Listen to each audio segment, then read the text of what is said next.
May 1st, 2025. 6-year-old Lily Sullivan and her 4-year-old brother Jack are seen alive, walking with family members in rural Nova Scotia. Less than 24 hours later, they vanish from their trailer home, gone without a sound. Their stepfather, Daniel Martel, insisted they were home, too sick to leave. Their mother, Malehia Brooks Murray, backed him up. But the RCMP's new evidence says otherwise. Tonight, a stunning sighting tears their story apart, exposing a web of contradictions. Were Lily and Jack ever meant to be found? What secret is locked inside that trailer?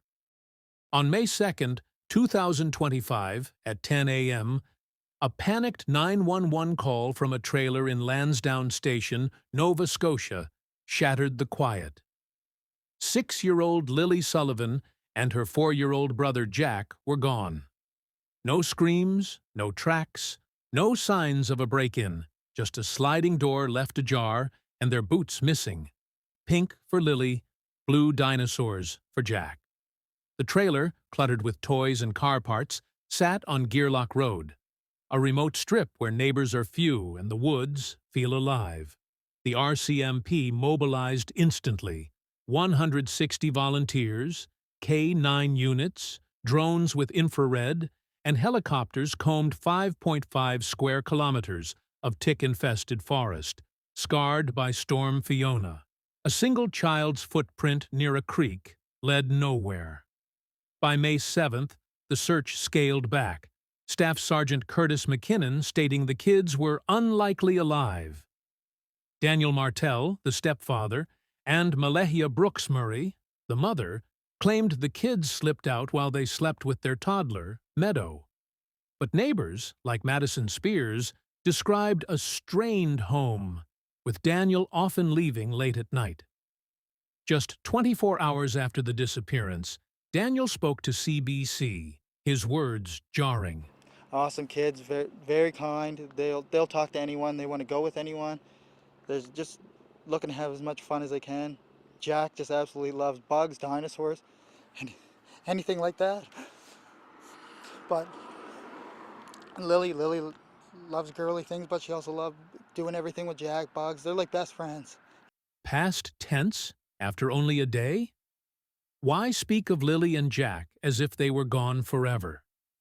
Daniel described Lily's pink shirt and Jack's boots, details too sharp for someone who claimed he didn't see them leave. Then, a revelation turned the case upside down.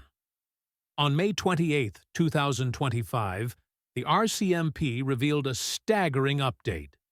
Lily and Jack Sullivan were seen alive in public with family members on May 1st, 2025, less than 24 hours before they vanished.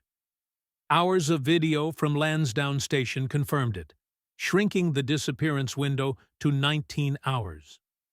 The RCMP now plead for dashcam or trail camera footage from Gearlock Road, April 28th to May 2nd, believing it could reveal who was with the kids or where they went next.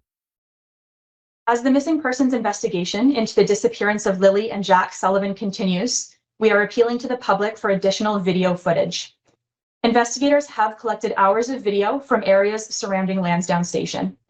Based on details gathered so far, we have confirmed that Lily and Jack were observed in public with family members on the afternoon of May 1st. Investigators are now asking anyone who has dash cam footage or video along Gearlock Road between noon on April 28th and noon on May 2nd to contact Northeast Nova RCMP Major Crime Unit. This sighting shatters the parents' story. On May 6th, Daniel Martel told CBC the kids were home on May 1st, too sick to attend school. They had a cough, he said. Thursday and Friday, they stayed in. Malehia echoed this to CTV on May 3rd, insisting the kids were resting, too ill to leave the trailer. But the RCMP's footage shows Lily and Jack in public, appearing healthy. Why did Daniel and Malehia claim they were homebound? The contradiction is stark. Malahia also told police the kids had undiagnosed autism, suggesting they wouldn't wander far. But Salt Springs Elementary staff contradicted her. Lily was outgoing, always drawing giraffes, and Jack was chatty, obsessed with dinosaurs. No sensory issues, no developmental delays. Why did Malahia push this narrative? Was it a cover? The kids' absence from school since April 29th, before the May 1st sighting, adds another layer. Daniel cited a professional development day on April 30th, but what about April 29th? No one saw Lily or Jack for 48 hours before the sighting. Were they hidden, or was the outing a last-minute act? Who drove them that day? The RCMP's call for trail camera footage suggests they're tracking vehicles, perhaps Daniel's truck, Malahia's car, or an unknown one tied to the family members. Neighbor Melissa Scott provided 5 days of footage from 7 cameras, covering April 28th to May 2nd. Could it hold the answer? Jack just absolutely loves bugs, dinosaurs, and anything like that. But Lily loves girly things, but she also loves doing everything with Jack, bugs. They're like best friends, not just brother and sister. But Daniel's own voice betrayed him. Just 24 hours after Lily and Jack vanished, Daniel Martel spoke to CBC on May 3rd, his words heavy with past tense. They were best friends, he said, as if their story had already ended. Why so certain, so soon? His May 6th interview doubled down, detailing Lily's pink shirt, Jack's dinosaur boots, and a strawberry backpack. Specifics he shouldn't know if he was asleep when they left. Investigators pressed Daniel for 4 hours on May 6th, asking him to map the kids' possible routes. He offered his phone, bank records, and Google Maps data, even demanding a polygraph test. Their side of the family doesn't believe me, he told CBC. I want to clear it up for everyone. But the RCMP's silence on the polygraph leaves questions hanging. Why push for a test? To silence doubters or to deflect suspicion? His abduction theory, repeated despite no evidence, clashes with RCMP's focus on the trailer. A pink blanket and water bottle found nearby, which Daniel insists aren't the kids', raise doubts. If not theirs, whose? What did he see? Daniel's claim that the kids were homesick on May 1st, contradicted by the RCMP's sighting, is damning. His past tense slip on May 3rd, just a day after they vanished, suggests he knew more than he let on. Was he careless or confessing? Then, a retired cop's warning changed the game. They gave you a clue when they said no abduction. That's a big statement to make at this early in the game. What I see from the outside, there's only 2 options here. Criminal involvement, search, they haven't found them yet. They legitimately got lost in the woods. I felt, okay, let's give them a couple days to see if these kids are just wandered off, because they're only 6 and 4. So are they lost? They'll find them, maybe. If not, let's see how far it goes. And I says, and if it goes beyond 2 or 3 days, uh-oh. That was my reaction. What's next? Uh-oh. On May 26, 2025, retired Halifax Regional Police Officer Jim Hoskins dropped a revelation on CBC that reframed the Sullivan case. With decades as a major crime sergeant, Hoskins saw the RCMP's May 3rd no abduction stance not as routine, but as a deliberate signal. There's only 2 options, he said. They're lost in the woods, or there's criminal involvement. Hoskins's words, aired 24 days into the search, shifted suspicion. The RCMP's early dismissal of abduction, despite Daniel's insistence, suggests no strangers' tracks or unfamiliar vehicles were found. Instead, their focus turned inward, to the trailer, the parents, or the family members from the May 1st sighting. That uh-oh moment captures the case's gravity. Of Canada's 30,000 missing kids cases in 2024, 90% resolve within a week. mostly runaways or teens. Lily and Jack, at 6 and 4, are outliers. After 24 days, survival in the woods is unlikely, Hoskins warned, unless they never left Gearlock Road.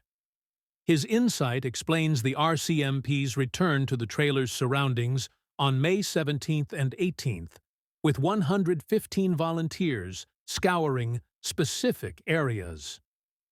What's hiding there? Hoskins's CBC interview turned the spotlight on Daniel's contradictions and Malehia's silence, amplifying public distrust. It's a clue that screams, "Look closer, not further." But a family's collapse revealed even more. On May 3rd, 2025, Gearlock Road became a battleground. Cindy Murray, Malehia's mother, confronted Daniel at the trailer, accusing him of knowing more, Daniel later told reporters. The clash grew so fierce that Daniel's mother stepped in, and Malehia fled hours later with Meadow to Colchester County, cutting Daniel off on social media and marking herself single on Facebook. Cindy's May 6th CBC plea was raw but guarded, cut short by RCMP advice to stay silent. Why accuse Daniel? Then retreat. Malehia's CTV interview on May 3rd spoke of hope, but omitted the May 1st outing, despite the RCMP's confirmation that Lily and Jack were in public. Did she know they were out, or was she misled by Daniel? Why no word of May 1st? Malehia's claim of undiagnosed autism for Lily and Jack, meant to suggest they wouldn't stray, was debunked by school staff who saw no such traits. Her push for an Amber Alert was denied, as RCMP found no abduction evidence. Yet the kids' absence from school since April 29th, before the sighting, raises questions. Was Malehia hiding their movements or unaware? What broke her silence? Speculation swirls about Malehia's estranged father, Henry Brooks, whose criminal past and baby girl comment on her Amber Alert post caught eyes. But with no evidence linking him, it's noise, unless it isn't. The RCMP's next step tightened the noose. The RCMP's Northeast Nova Major Crime Unit is a relentless force, chasing 355 tips and interviewing over 50 people. Family, neighbors, passers-by. Their May 28th revelation of the May 1st sighting came from hours of video, pieced together like a puzzle. They now beg for dashcam or trail camera footage from Gearlock Road, April 28th to May 2nd, to identify the family members with Lily and Jack. Who walked beside them? Searches on May 8th, 9th, 17th, and 18th targeted the trailer's perimeter, with 115 volunteers scouring 1.5 square kilometers on May 18th, revisiting creeks and clearings. The underwater recovery team searched lakes, finding nothing. The trailer, untouched for days after May 2nd, looms large. Why the delay in searching it? What's waiting inside? Corporal Carly McCann urged the public to share tips, stressing, both children are still missing. The RCMP's no abduction stance, held since May 3rd, aligns with Hoskins' warning. If not lost, it's criminal. The trailer, Daniel's lies, or the May 1st family members hold the truth. But which? Then, whispers online began to scream. The Sullivan case has consumed Canada, with 30,000 missing kids cases in 2024, but only 0.1% involve stranger abductions. Online theories spiral. A Cape Breton body, likely unrelated, Daniel's spotless ATV, or his brother's calm search demeanor.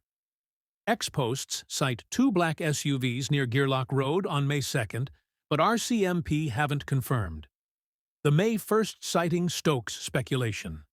Were Lily and Jack with Daniel, Malehia, or another relative? The RCMP's vague family members term sparks guesses. A planned act Or a routine errand gone wrong? Malahia's debunked autism claim, contradicted by teachers, suggests a crafted story. Was it to mask absences, or something worse? What did they know? One theory haunts. What if Lily and Jack never left the trailer? The RCMP's trailer focus, Hoskins' criminal hint, and Daniel's past tense slip point to a dark possibility. Something happened inside. The truth is out there, waiting to be found. 27 days have passed since Lily and Jack Sullivan vanished. A May 1st sighting has exposed cracks in Daniel Martel's and Malahia Brooks Murray's stories, with lies about sickness and autism unraveling under RCMP scrutiny. Daniel's past tense words, just 24 hours after they disappeared, echo like a confession. The trailer on Gearlock Road holds answers, but what are they hiding? Someone knows the truth. The RCMP need your help. If you have dash cam or trail camera footage from Gearlock Road, April 28th to May 2nd, 2025, call the Northeast Nova Major Crime Unit at 902-896-5060. To stay anonymous, contact Nova Scotia Crime Stoppers at 1-800-222-TIPS or visit crimestoppers.ns.ca. Lily loves sparkles. Jack loves dinosaurs. They're best friends, and their community fights on. Share this video to keep their story alive. Because two kids are out there, waiting, and the truth won't stay buried forever.